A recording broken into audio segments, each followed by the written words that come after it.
Assalamualaikum warahmatullahi wabarakatuh.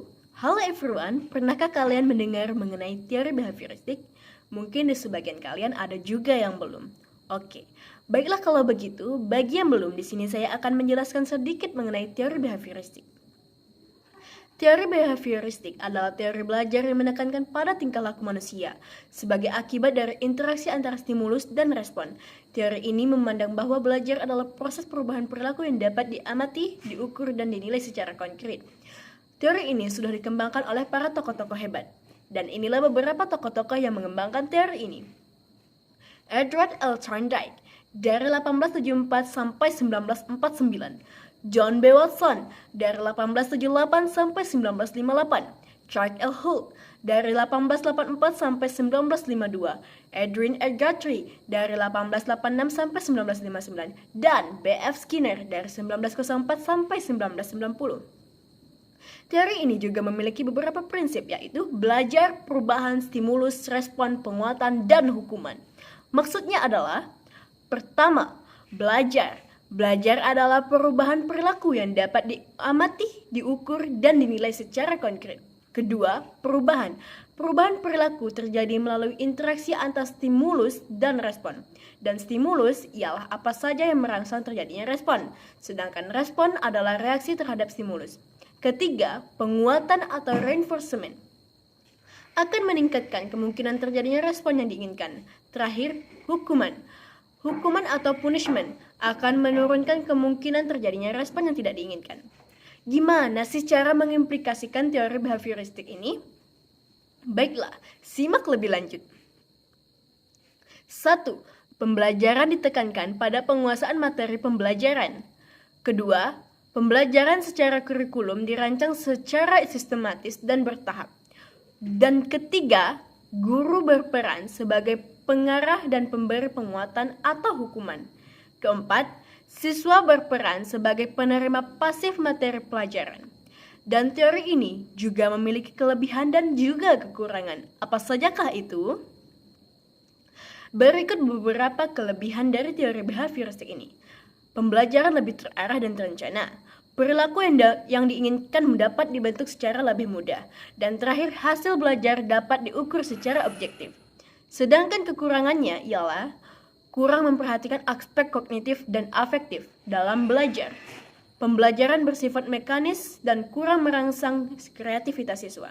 Dan terakhir, siswa kurang berperan aktif dalam proses pembelajaran. Berikut adalah beberapa contoh penerapan teori behavioristik ini dalam pembelajaran. Pertama, pembelajaran dengan metode drill. Pembelajaran dengan metode drill ialah pembelajaran yang menekankan pada latihan secara berulang-ulang untuk membentuk suatu keterampilan. Contoh penerapannya adalah pembelajaran matematika dengan latihan soal-soal, pembelajaran bahasa asing dengan latihan pengucapan, pembelajaran olahraga dengan latihan gerakan. Kedua, pembelajaran dengan metode conditioning.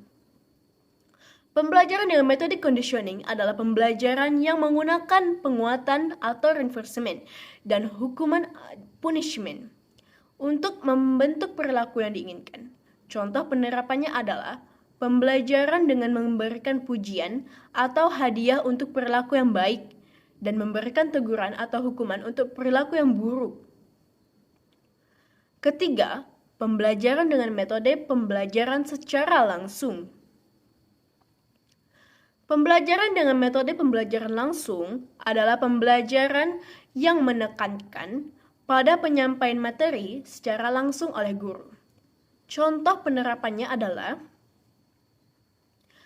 pembelajaran dengan ceramah, pembelajaran dengan demonstrasi, dan pembelajaran dengan pemberian tugas. Dan berikut adalah beberapa contoh penerapan teori behavioristik ini dalam kehidupan sehari-hari. Pertama, pembentukan kebiasaan. Misalnya, seorang anak yang sering dimarahi oleh orang tuanya karena tidak mau makan buah akan cenderung menghindari buah. Dan juga sebaliknya, seorang anak yang sering dipuji oleh orang tuanya karena mau makan buah akan cenderung menyukai buah, bukan? Kedua, pembentukan perilaku sosial, misalnya Seorang anak yang sering diajak oleh orang tuanya untuk membantu orang lain akan cenderung memiliki perilaku sosial yang baik.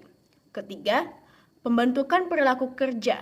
Misalnya, seorang karyawan yang sering dipuji oleh atasan karena bekerja dengan baik akan cenderung memiliki motivasi kerja yang tinggi. Jadi, kesimpulannya ialah, secara umum teori behavioristik ini memiliki kelebihan dalam membentuk perilaku yang diinginkan.